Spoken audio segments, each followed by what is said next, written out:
मुख्यमंत्री नीतीश कुमार जी अब कोई फैक्टर रहे नहीं है। ये पूरी तरीके से व्यक्तिगत तौर पर अनंत सिंह जी की अपनी जीत है, तो इसमें सिर्फ राजनीतिक बयानबाजी मत कीजिए। बिहार में आप करके दिखाइए ना। पहले 9वीं सूची में इस विषय को डालने की मांग हम लोगों ने पहले भी की थी, हम लोग आज भी करते हैं। नमस्कार, आप देख रहे हैं द बिहार टॉप और मैं आपके साथ रत्नेश पांडे। बिहार में 2 सीटों पर हुए उपचुनाव का परिणाम सबके सामने आ चुका है। मोकामा में बाहुबली अनंत सिंह की पत्नी नीलम देवी की जीत हुई, तो वहीं गोपालगंज की बातचीत करें तो फिर एक बार बीजेपी अपना वहां पे झंडा बचाने में कायम रही है। अब चिराग पासवान को लेकर के जब हमने सवाल किया है कि दोनों सीटों पर चिराग पासवान जो है प्रचार प्रसार करने गए थे एनडीए के समर्थन में, चिराग पासवान से जब पूछा गया कि मोकामा में आपकी जीत नहीं हुई जबकि आपने एनडीए को वहां भी समर्थन दिया, तो उन्होंने कहा कि हमने जो आंकड़ा लाया है वो जिस तरीके से बीजेपी अकेले रह करके वो आंकड़ा लाई है, जब पहले चुनाव हुए थे तब सभी लोग मिल करके उतना नहीं ला पाए थे, तो कहीं ना कहीं वहाँ पे भी हमने सफलता हासिल की है। साथ ही साथ कुडनी विधानसभा को लेकर के भी हमने जब प्रश्न किया है, तो सुनिए चिराग पासवान क्या कुछ कहते नजर आ रहे हैं। उनकी जीत हुई है और ऐसे में महागठबंधन के नेताओं का कहना है कि अगर चिराग पासवान ना होते तो इतना वोट भी भारतीय जनता पार्टी को नहीं आता। अब ये तो पता नहीं कि भैया एनडीए को अगर हम होते तो इतना वोट आता नहीं आता, पर मुझे ये बताएं ना कि क्या महागठबंधन को सही मायनों में पूरा वोट मिला? भाई 2020 में भी जब मोकामा में जब चुनाव हुए थे तो उस वक्त भी तो अनंत सिंह जी को इतना ही वोट आया था। नीतीश कुमार जी का वोट गया कहाँ? बताएं ना नीतीश कुमार जी। पिछली बार जब मोकामा में ये लड़े थे 2020 में, तो उस वक्त इनको और भाजपा को मिला के 40,000 के करीब वोट आया था। तो भाई वो 40,000 वोट तो प्लस होना, चलिए मान लीजिए उसमें भाजपा का भी वोट था, 20,000 वोट प्लस होता इनका।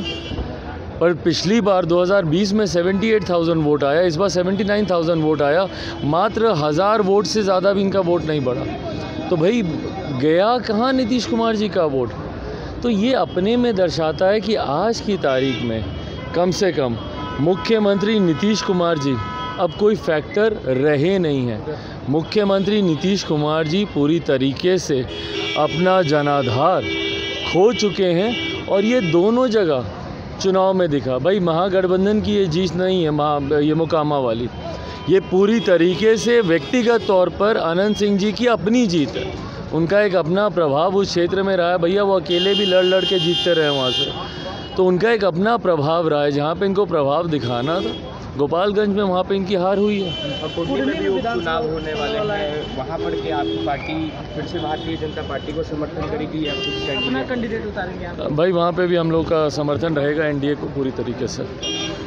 और सर ईडब्ल्यूएस पे नीतीश कुमार ने कहा है कि ओबीसी ईबीसी को भी 50% होना चाहिए।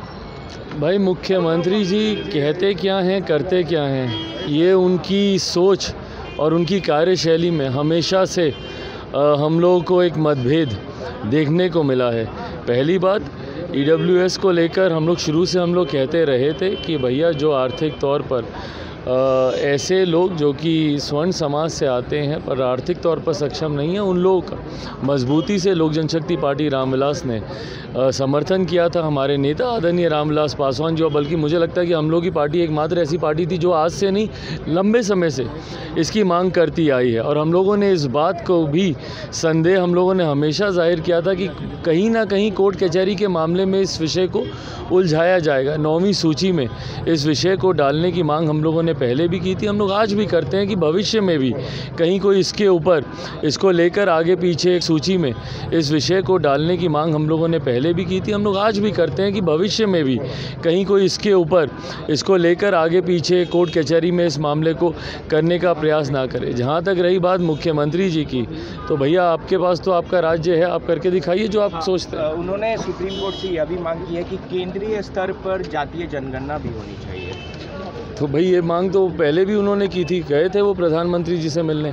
आप बिहार में तो करवाइए मुख्यमंत्री जी, जहाँ पे आपकी सरकार है। अगर आप इतना ही आप इस विषय को अगर आप मानते हैं तो इसमें सिर्फ राजनीतिक बयानबाजी मत कीजिए। बिहार में आप करके दिखाइए ना, पहले हम लोग समर्थन करेंगे। तो आपने चिराग पासवान को सुना, उन्हें कुडनी विधानसभा सीट पर कहा है कि ज़रूर हम आने वाले समय में एनडीए का समर्थन कुडनी विधानसभा क्षेत्र में भी करने जा रहे हैं। फिलहाल के लिए इतना ही। अपनी राय कमेंट सेक्शन में देते जाइए, हमारे चैनल को सब्सक्राइब कीजिए, पेज को लाइक कीजिए। बहुत बहुत धन्यवाद।